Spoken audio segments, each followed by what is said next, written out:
Bismillahirrahmanirrahim. Alhamdulillah, salatu wassalamu ala sayyidina Rasulillah wa ala alihi wa sahbihi wa man walah wa la hawla wa la quwwata illa billah. Amma ba'du. Assalamualaikum warahmatullahi wabarakatuh.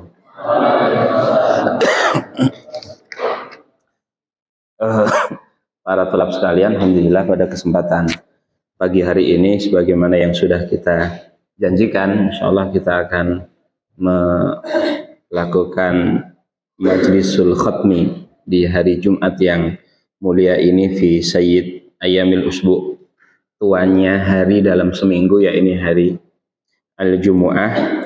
Dan sebagaimana yang dijadwalkan, pelajaran kita pada hari ini cukup panjang, dari mulai sekarang nanti kemungkinan sampai Qubailal Asr. Jadi kami harapkan kesabaran antum semuanya untuk bisa mengikuti daurah ini, karena ya kami tekankan sekali lagi, kegiatan ini sifatnya ikhtiari, tapi begitu sudah mendaftar ya kita harapkan untuk iltizam mengikuti barnamij dengan baik. Dulu Ustadz pas masih nyantri di sana, dan sekarang pun juga masih nyantri, dulu di beberapa majelis itu bahkan mungkin sampai malam, dan itu majelisnya sifatnya majelis sama. Kita ngambil sanad Bukhari, ngambil sanad Muslim, ngambil sanad Abu Dawud, itu membaca dari pagi ya mungkin sekitar jam seperti ini sampai mungkin lanjut sampai ba'da isya itu. Duduk posisinya seperti ini dan cuma membaca, jadi gurunya baca hadis, pesanatnya tidak ada keterangan. Jadi kayak dengerin hadis dibacakan, tidak ada keterangan kecuali ta'liqat yasirah, kecuali catatan-catatan kaki yang sedikit. Bacanya cepat dari pagi sampai malam. Pagi sampai malam. Nah, itu untuk kesempatan hari ini tidak sampai malam, paling sampai sore nanti. Insyaallah juga nanti ada walimatul khatminya ba'da sholatil asri, dan nanti ada snacknya juga kalau tidak salah, nanti wujud apa snack ahabu ilaikum ya. Baik. Bismillahirrahmanirrahim. Qala al-musannifu rahimallahu taala al-awqatul lati tahrumu fiha as-salat. Waktu-waktu yang diharamkan untuk dikerjakan sholat. Nah, iya, maksud dari sholat di sini adalah sholat sunnah mutlak atau sholat sunnah yang sababuha mutaakhir. Jadi dua sholat ini yang nanti diharamkan di 5 waktu ini. Karena gini, para tulab sekalian, sholat sunnah ada 2 macam. Sholat sunnah mutlaqah sama sholat sunnah muqayyadah. Sholat sunnah muqayyadah artinya sholat sunnah yang terikat. Dan ini juga ada 2. Ada muqayyadah bil waqti, ada muqayyadah bis sababi. Ada muqayyadah bil waqti, ada muqayyadah bis sababi. Muqayyadah bil waqti seperti sholat duha, sholat rawatib, itu nafilah yang muqayyadah bil waqti. Ini tidak masuk pembahasan sini karena sudah ada waktunya sendiri. Ada yang muqayyadah bis sabab, artinya ada sebab yang melatar belakangi adanya sholat ini. Nah, sebab itu terkadang mendahului musababnya dalam bab ini. Seperti antum sholat tahiyatul masjid, antum masuk dulu ke masjid baru antum sholat. Kenapa kamu sholat tahiyatul masjid? Karena saya masuk masjid. Masuk masjidnya kapan? Sebelum sholat. Berarti kan ini sebabnya ada, baru musababnya. Ada yang sebabnya itu menyertai musababnya, menyertai sholatnya. Seperti sholat gerhana atau sholat istisqa. Sholat gerhana atau sholat istisqa itu kan kamu sholat gerhana kapan?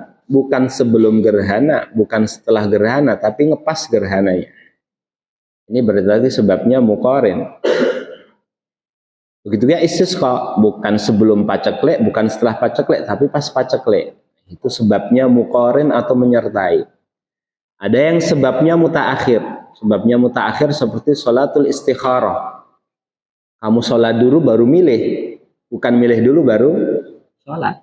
Nah, yang diharamkan di sini adalah yang tidak bersebab sama sekali, namanya nafilah mutlaqah, tidak terikat sama sekali, sama yang sebabnya mutaakhir seperti 2 rakaat istikharah atau sholat 2 rakaat ihram. Ini.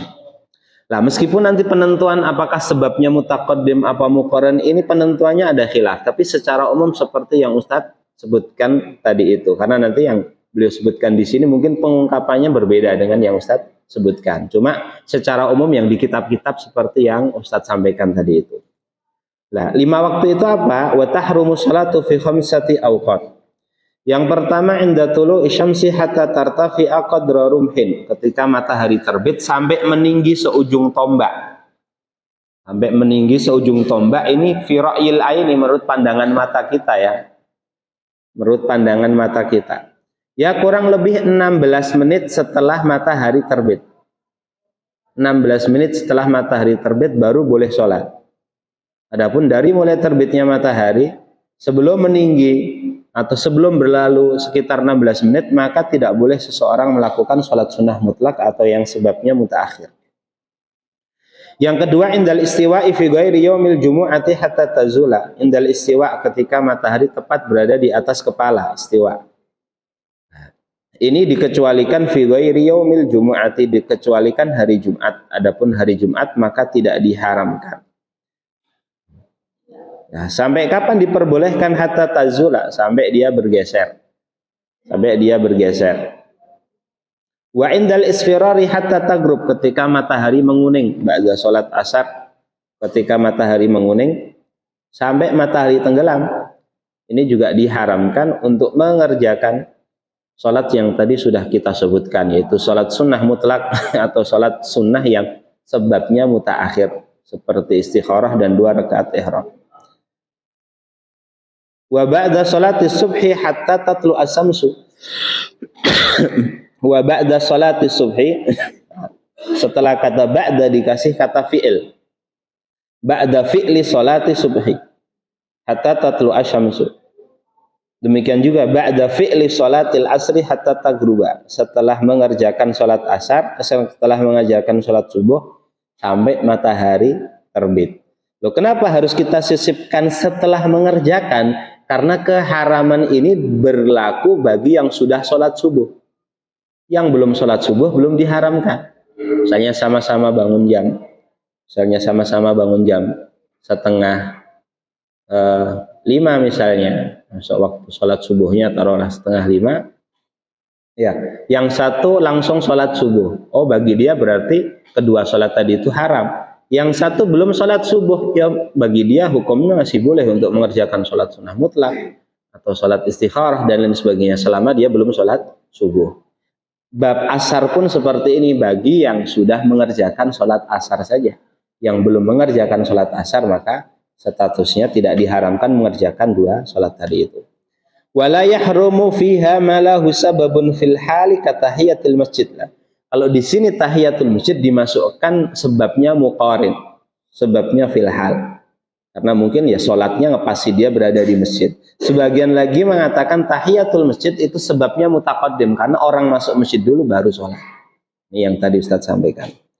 Wal kusuf, demikian juga sholat kusuf tadi sebabnya muqarin. Duna rok'atil istikharah. Nah, duna tidak diperbolehkan kalau itu 2 rakaat istikharah. 2 rakaat istikharah atau antum tambahkan atau 2 rakaat ihram. Karena antum sholat dulu, baru nanti antum ihram. Nah ini.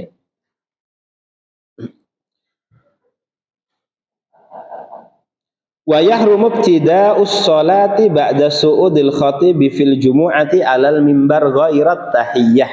Nah ini. Lah, diharamkan untuk mengerjakan sholat setelah khatib naik ke atas mimbar. Selain sholat tahiyatul masjid. Ini diharamkan bagi yang ingin sholat Jumat, meskipun dia tidak wajib Jumatan seperti perempuan. Ya, maka diharamkan baginya ketika imam posisinya sudah berada di atas mimbar untuk mengerjakan sholat apapun kecuali sholat tahiyatul masjid. Jadi kalau antum masuk ke masjid, posisi imam sudah berada di atas mimbar, ya antum boleh sholatnya adalah sholat tahiyatul masjid. Itu pun harus dipercepat, tidak boleh diperpanjang. Tidak boleh diperpanjang. Harus dipercepat, tidak boleh diperpanjang. Bahkan kata Ibnu Hajar,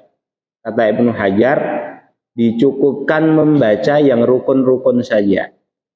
Dicukupkan membaca yang rukun-rukun saja. Mencukupkan diri dengan yang wajib-wajib saja, yang sunnah tidak. Nah ini waktu yang dilarang. Ya. Faslun fasal tajibu sholatu ala kulli muslimin. Nah, ini berbicara tentang syurutu wujubis sholat. Syarat-syarat wajib sholat. Yang dimaksud dengan syarat wajib, ketika ada satu yang tidak terpenuhi, maka sholat tidak wajib. Yang mungkin perlu Ustadz ingatkan, tidak wajib bukan berarti tidak sah. Tidak wajib bukan berarti tidak sah. Terkadang mungkin belum wajib sholat, tapi kalau sholatnya sah. Nah inilah. Tajibu sholatu ala kulli muslimin. Sholat diwajibkan kepada setiap muslim. Artinya kalau disyaratkan harus seorang muslim, berarti sholat tidak wajib dikerjakan oleh orang kafir. Orang kafir asli maksudnya. Adapun kalau mantan muslim alias orang murtad, maka status sholat masih diwajibkan kepada dia dengan pengertian bahwa ketika nanti dia masuk Islam, maka dia diwajibkan untuk mengqadha sholat selama dia murtad. Ini dalam mazhab Syafi'i. Antum gak sama macam-macam murtad aja nanti. Abad ini ya. Artinya orang misalnya murtad 10 tahun, alhamdulillah masuk Islam lagi, maka ya nanti bon-bonannya banyak, mengqadha sholat selama 10 tahun. Nah, nggak jadi masuk Islam nanti malah. Nah ini dalam mazhab seperti itu. Nah, cuma ya nanti kalau dalam praktek pas dakwah ya tidak, jangan, yang penting orang masuk Islam dulu, baru nanti kalau sudah sesaat masuk Islam ya baru nanti kalau sudah ngaji dikasih tahu, kamu kalau pengen hati-hati mazhab Syafi'i kamu qadha sholat gitu loh. Atau paling tidak ya monggo dicarikan wacana mazhab lain yang tidak mewajibkan untuk mengqadha. Balik diwajibkan kepada orang yang balik, lawannya balik adalah sobi, berarti sholat tidak diwajibkan kepada sobi. Tidak diwajibkan kepada sobi. Hanya saja nanti ada disebutkan di sini. Ya, pengecualiannya artinya ada kondisi khusus meskipun tidak diwajibkan tapi disuruh untuk sholat. Akil berakal berarti sholat tidak diwajibkan kepada orang gila. Ya, orang gila, orang yang koma, kalau sadar dari koma jangan disuruh mengqadha sholat karena dia tidak dalam kondisi tidak berakal. Sehingga dia tidak diwajibkan untuk mengqadha sholat tersebut. Kecuali kalau gilanya karena ulahnya sendiri. Mungkin mengkonsumsi obat-obatan terlarang lalu overdosis, konslet akhirnya gila. Nah ini kalau nanti waras nanti mengqadha sholat yang ditinggalkan selama dia gila. Nah, ini. Tahirin, suci, berarti tidak diwajibkan kepada perempuan yang sedang dalam kondisi haid atau dalam kondisi nifas. Ini dia. Nah ditambahkan lagi mas, syarat yang selanjutnya adalah bulughud dakwah. Bulughud dakwah, sampainya dakwah kepada dia. Bulughud dakwah. Ya, sampainya dakwah kepada dia. Artinya apa? Orang kalau belum sampai dakwah kepadanya, maksudnya belum sampai dakwah ya mungkin baru sekedar masuk Islam, belum sempat diajari sholat, puasa, pendakwahnya sudah pulang duluan karena suatu urusan. Nah ini kan nanti selama jeda sampai kedatangan dai yang kedua, ini kan bisa jadi dia belum sholat karena belum sampai kepada dia bahwasanya di sana ada syariat namanya apa? Sholat. Berarti ini tidak wajib. Salamatul hawas, ini yang antum tambahkan lagi, salamatul hawas, artinya keselamatan panca indera. Nah, yang dimaksud dengan keselamatan panca indera apa? Orang yang dilahirkan dalam kondisi buta atau tuli, buta dan tuli, jangan atau ya. Man wulida a'ma wa asom. Barang siapa yang dilahirkan selain buta juga apa? Tuli, maka tidak wajib mengerjakan sholat. karena media dia untuk mengetahui ilmu itu kan imma dengan melihat atau mendengar. Nah ini tidak bisa melihat, tidak bisa mendengar, maka dia tidak diwajibkan untuk melakukan beban-beban syariat. Nah, ini syarat wajib tambahannya. Wa yajibu 'alal wali, dan diwajibkan kepada wali, misalnya orang tua dalam hal ini, ayak murasobiyah, untuk memerintahkan anaknya yang masih kecil, biha bisolat, memerintahkan untuk sholat, lisa ba'is sinina, ketika sudah genap 7 tahun, artinya genap 7 masuk 8. Nah, ini dikasih keterangan bisyartit tamyiz. Bisyartit tamyiz, dengan catatan dia sudah mumayyiz. Dengan catatan dia sudah mumayyiz. Arti mumayyiz apa? Sudah bisa makan, minum, cebok sendiri. Ini mumayyiz. Nah, ini anaknya nanti mau sholat tidak sholat itu masa bodoh. Ini kewajibannya kepada orang tua. Kalau orang tua tidak memerintahkan anaknya di usia 7 tahun padahal dia sudah mumayyiz, yang dosa bukan anaknya kalau tidak sholat, yang dosa adalah orang tuanya. Wa yadribuhu ala tarkiha li ashrin, dan memukul anak tersebut ketika tidak mau sholat, li ashrin, ketika sudah berusia 10 tahun. Nah ini dengan pukulan yang tidak sampai mengalirkan darah atau mematahkan tulang, membuat lebam. Pukulan-pukulannya yang sekiranya membuat jerah si anak saja. Lah, 10 di sini ada yang mengatakan genap 9 masuk 10. Ada juga yang mengatakan genap 10 masuk 11. Yang pertama tadi pendapatnya Romli, yang kedua ini pendapatnya Ibnu Hajar. Ya. Wa idza balagha shabi, kalau anak kecil tadi sudah balik, at-tahuratil haidu awin nufasa, perempuan haid dan nifasnya sudah suci. Au afaqal majnunu qabla khuruji al-waqti biqadri takbiratin, atau orang yang gila itu sudah sadar, atau orang yang pingsan sudah sadar, atau ada orang masuk Islam. Atau ada orang masuk Islam. Sebelum waktu sholat keluar biqadri takbirah, artinya sempat mendapati waktu sholat meskipun hanya cukup untuk takbiratul ihram. Nah ini penting nanti antum yang punya ibu dan punya kakak perempuan atau adik perempuan. Nah ini, misalnya sebelum maghrib, misalnya ibu atau kakak atau adik perempuan sebelum maghrib itu suci dari haid. 5 menit sebelum maghrib suci dari haid, artinya masih sempat mendapati waktu sholat asar. Masih sempat untuk mendapati waktu sholat asar. Yang seperti itu, ini nanti dia diwajibkan pertama untuk mengerjakan sholat asar, yang kedua untuk mengerjakan sholat yang dikerjakan sebelum sholat asar, yaitu sholat apa? Duhur. Kapan mengerjakannya? Ya sudah, nanti misalnya dia 5 menit sebelum maghrib sudah suci. Ini kan nggak cukup kalau untuk sholat. Loh, lalu gimana? Dia bersuci, datang waktu sholat maghrib terlebih dahulu. Ba'da sholat maghrib dia mengqadha sholat asar dan sholat apa? Duhur. Ini sering, kebanyakan para muslimah ini kadang nggak lupa dalam urusan seperti ini. Sama halnya sebelum sholat subuh, 5 menit sebelum sholat subuh suci. Maka ini nanti setelah sholat subuh dia wajib untuk mengqadha sholat apa saja? Isya dan maghrib. Jadi yang diqadha secara bersamaan adalah asar sama duhur sama isya dan maghrib, yang sekiranya bisa dijamak keduanya. Nah ini namanya mas'alatu zawalil mani, permasalahan ketika penghalangnya sudah hilang. Wajib qada'u tilkas shalah, maka diwajibkan untuk mengqadha salat itu. Misalnya qoblal maghrib, ya berarti salat asar. Wa yajibu aidan qada'ul fardhi alladhi qablaha, dan diwajibkan juga untuk mengqadha salat fardu yang sebelumnya, idza kana duhran, kalau yang salat fardu sebelumnya itu adalah duhur, atau maghriban, atau salat maghrib. Ada orang mu'alaf, mu'alafnya kapan? Sebelum maghrib, 3 menit sebelum maghrib dia syahadat, udah masuk Islam.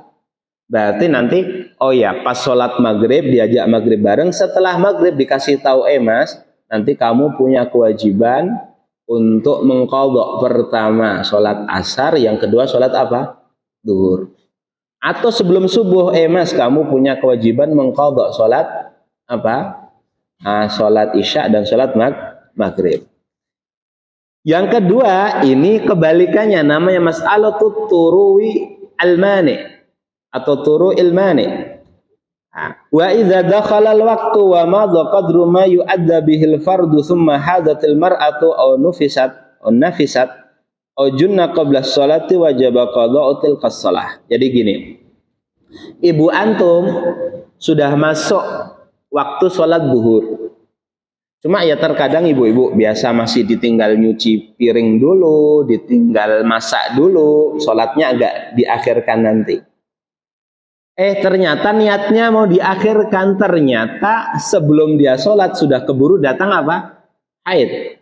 Padahal tadi sudah sempat mendapati waktu sholat duhur. Nanti kalau sudah suci, bilang sama ibu kamu, Bu, kemarin pas haid sebenarnya sudah mendapati waktu sholat duhur, cuma karena ditangguhkan dan sebelum sholat keburu datang haid, nanti kalau sudah suci diwajibkan untuk mengqadha sholat apa? Duhur. Ini juga sering nanti dilupakan ini.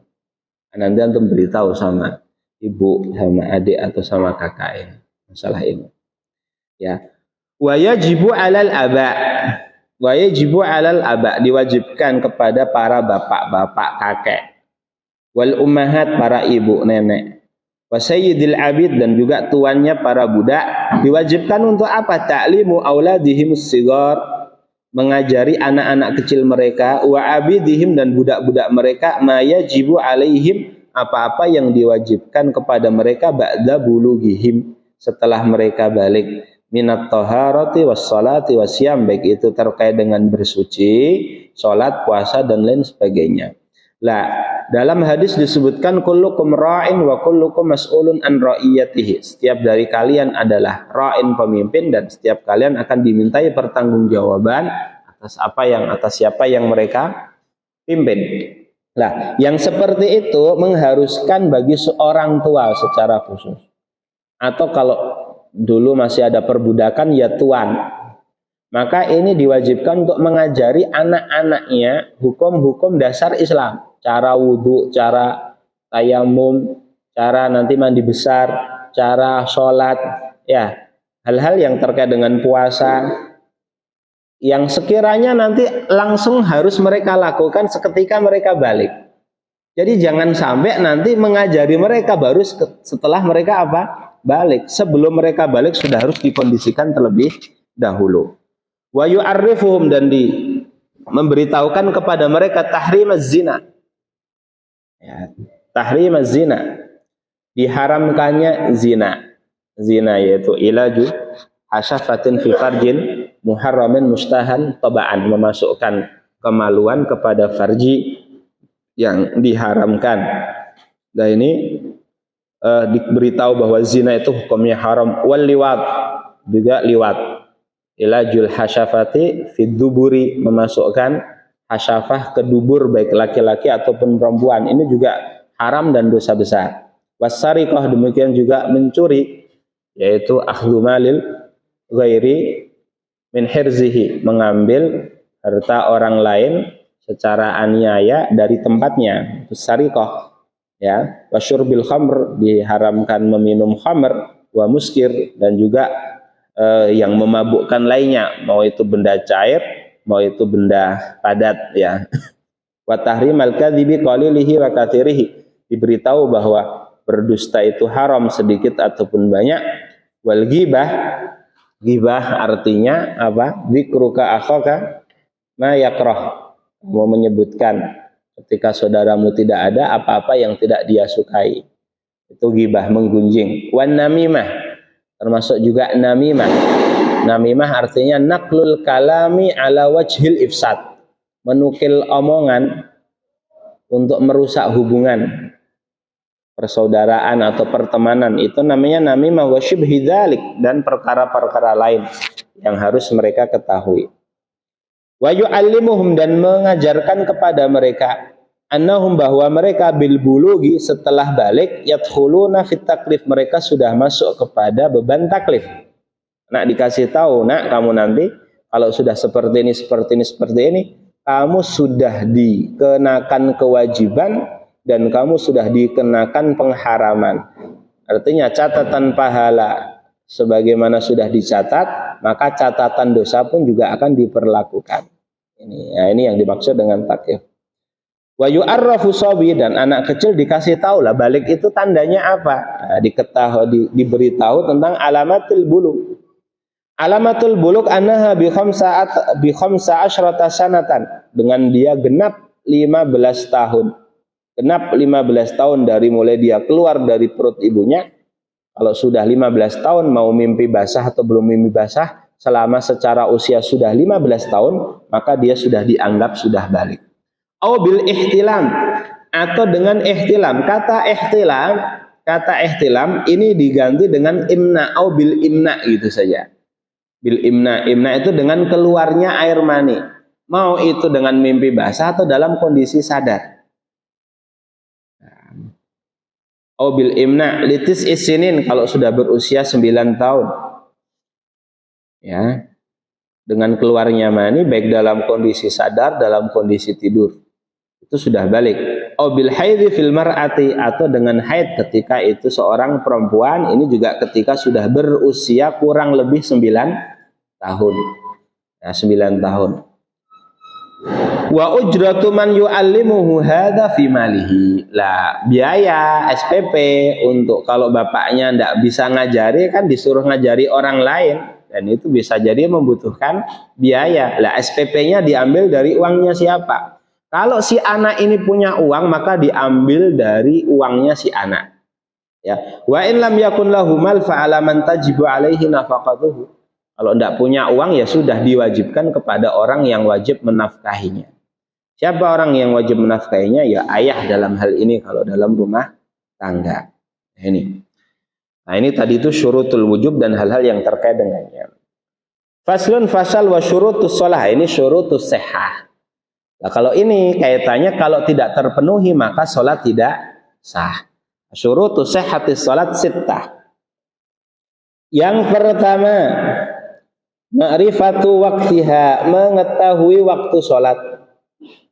Biyakinin au ghalabatidh dhann.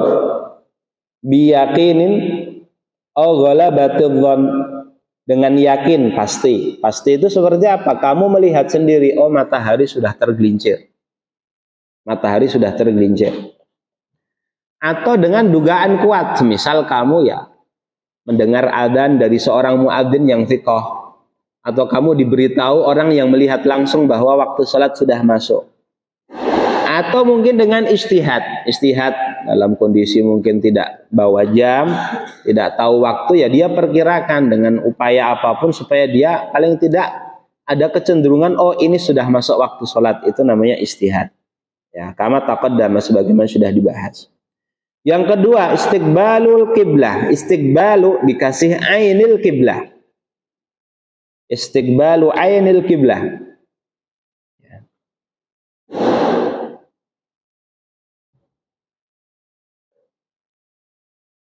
Nah, ini menghadap kiblat, menghadap Ka'bah harus persis. Tidak cukup arahnya, tapi harus menghadap bendanya. Nah, ini bagaimana kita tahu? Nah, yang seperti ini nanti ulama mengatakan yaqinan fil qurbi wa dhannan fil bu'di. Nah, menghadap Ka'bah ini kalau orang melihat langsung ya harus ngepas Ka'bahnya. Kalau orang jauh seperti kita, ya kita duga kuat, harus sampai pada dugaan kuat bahwa ini ngepas Ka'bah. Ini ngepas Ka'bah. Nah ini. Illa fi mas'alatain, kecuali dalam 2 kasus. Di sini disebutkan 1. Illa fi nafilati fi safari. Kecuali kalau sholat nafilah, sholat sunnah ketika safar. Sholat sunnah ketika safar, maka kalau kita posisinya berada di atas kendaraan, maka ya diwajibkan menghadap kiblat pas takbiratul ihram saja, itu pun kalau memungkinkan. Kalau tidak memungkinkan, ya sudah, maka arah kiblat kita adalah arah kemana kita pergi. Ini kondisi yang pertama. Yang kedua adalah ketika fisyiddatil khauf, ketika takut mencekam. Misalnya ada perang itu kan selama orang berakal wajib sholat. atau ada tsunami, atau dikejar dos gembel kalau mungkin ada gunung berapi yang erupsi, ya dia tetap wajib sholat. Sholatnya gimana ya? Sambil lari. Lo kan nggak menghadap ke arah kiblat, nggak masalah. Yang penting kamu tetap baca bacaan sholat, sholatnya sebisanya sambil lari. Ini nggak masalah. Ini syiddatul khauf. Yang kedua, satrul aurah, menutup aurah. Menutup aurat. Nah, ini menutup aurat alal qadiri, bagi yang mampu. Kalau tidak mampu, semisal wal iyadzubillah ditangkap oleh musuh lalu dilucuti, ditelanjangi, tapi masih berakal, ya wajib sholat. Loh, sholat telanjang, iya sholat telanjang, dan nanti tidak wajib untuk diulangi.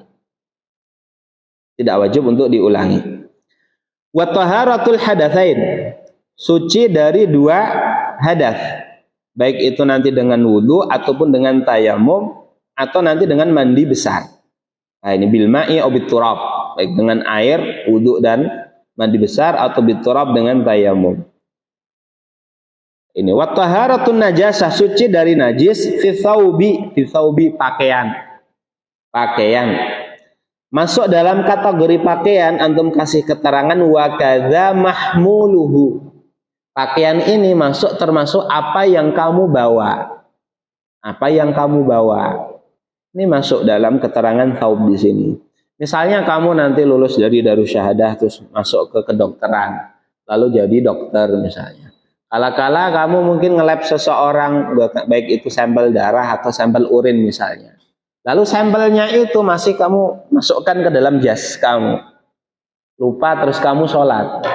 Kamu sholat dalam kondisi membawa najis. Ini sholatnya harus diulangi nanti. Kenapa? Syarat sahnya tidak terpenuhi karena kamu membawa najis. Ya, wal badani atau badan. Ya, badan di sini bahkan mata, dalam mulut, dalam hidung. Kalau dalam masalah najis ini diperketat, tidak boleh ada najisnya. Kalau ada najisnya dianggap seakan-akan nempel najis ke anggota badan yang lainnya juga sama. Nah ini. Wal makan atau tempat. Lah yang dimaksud dengan tempat itu apa para tulab sekalian? Tempat di sini adalah yang bersinggungan langsung dengan anggota badan atau pakaian orang yang sholat. Lah pas kamu berdiri berarti yang kamu injak pakai kaki kamu. Pas kamu sujud yang mengenai telapak kaki kamu, telapak jari kaki, atau lutut, atau telapak tangan, atau jidat, atau bersinggungan dengan pakaian. Kalau hanya sekedar pas kita sujud, di bawahnya pas ada najisnya, tapi tidak mengenai pakaian kita, tidak mengenai juga badan kita. Nah, yang seperti ini tidak masuk dalam pembahasan ini. Ya, makruh sajalah, tidak sampai membatalkan sholat. Wa ma'rifatu furudis sholat wa sunaniha, mengetahui rukun-rukun sholat dan sunnah-sunnahnya. Artinya gini, kalau sampai meyakini yang fardu diyakini sunnah, misalnya kamu sholat dengan keyakinan bahwa tasyahud akhir itu hukumnya sunnah saja, sholat kamu tidak sah. Ini menuntut paling tidak kamu meyakini semuanya wajib, atau meyakini ada yang wajib dan ada yang sunnah tanpa kamu berspekulasi menentukan ini yang mana. Ya, atau lebih bagus lagi kamu bisa membedakan ini yang rukun dan ini yang sunnah. Jangan menebak-nebak. Kalau belum hafal mana yang wajib, mana yang rukun, mana yang sunnah, jangan ditebak-tebak. Kalau ini, oh ini cuma sunnah. Kalau salah sampai meyakini yang rukun malah dianggap sebagai yang sunnah, maka sholatnya tidak sah. Ya ini. Lah tadi disyaratkan satrul aurah. Auratnya apa? Wa auratur rajuli wal amah ma baina surratihima wa rukbatihima. Aurat seorang laki-laki dan budak perempuan adalah antara pusar dan lutut. Antara pusar dan lutut. Lah aurat di sini terkhusus dalam bab ini adalah yang tidak boleh kelihatan. Yang tidak boleh kelihatan. Wa auratul hurrah fi sholat wa indal ajanib jami'u badaniha ilal wajha wal kaffain. Adapun aurat perempuan yang merdeka ketika sholat, kalau ketika sholat iya, seluruh anggota badannya kecuali wajah dan kedua tangan. Ini sama wajah. Ini yang boleh nampak ketika sholat. Selain daripada itu enggak. Nah ini nanti kalau Antum juga, ibu antum atau kakak atau adik, kadang kalau sholat rambutnya masih kelihatan. Ini aurat ini. Atau mukenanya ditaruh di sini. Nah, mukenanya gini. Ini kan bukan masuk wajah. Berarti kalau kelihatan sholatnya tidak sah. Ini antum kasih tahu ke mereka. Ya. Lah adapun indal ajanib, nah ini indal ajanib, aurat di hadapan orang yang tidak semahram. Lah ini yang diambil oleh beliau di sini adalah yang tidak muktamad. Ini versi Raudhahnya Imam Nawawi. Tapi versi minhajnya Imam Nawawi dan itu yang muktamad adalah kalau terkait dengan auratu nadhar. Kalau kaitannya dengan laki asing itu kan berarti kaitannya dengan aurat penglihatan, itu keseluruhan anggota badan. Perempuan tanpa terkecualikan adalah aurat, haram hukumnya dilihat oleh laki-laki asing. Nah ini. Jadi yang dikasih keterangan tambahan, adapun indal ajanib dikasih keterangan pendapat yang muktamad adalah seluruh tubuh perempuan. Seluruh tubuh perempuan, mau dia budak, mau dia merdeka adalah aurat bagi laki-laki yang tidak semahram. Ya. Wa inda maharimiha, adapun aurat seorang perempuan di hadapan mahramnya maka baina surah wa rukbah, antara pusar dan lutut. Ini aurat seorang perempuan di hadapan ya mungkin kakak, adik atau ibu ke anak, yang seperti itu adalah antara pusar dan lutut. Nah ini. Nah ini adalah auratun nadhar kalau ini. Ya. Wa yu'fa, dan dimaafkan andami ma la nafsalahu sa'ilah, dimaafkan, ini ma'fuat, pembahasan masalah najis-najis yang dimaafkan. Dimaafkan dari darah yang ma la nafsalahu sa'ilah, yang binatang tersebut ketika dibelah tidak ada darah yang mengalir. Ya. Misalnya ya apa itu nyamuk, ya ada darahnya, terus apa ketika itu mengenai pakaian atau badan orang yang sholat. Wa anwani middubab, kotoran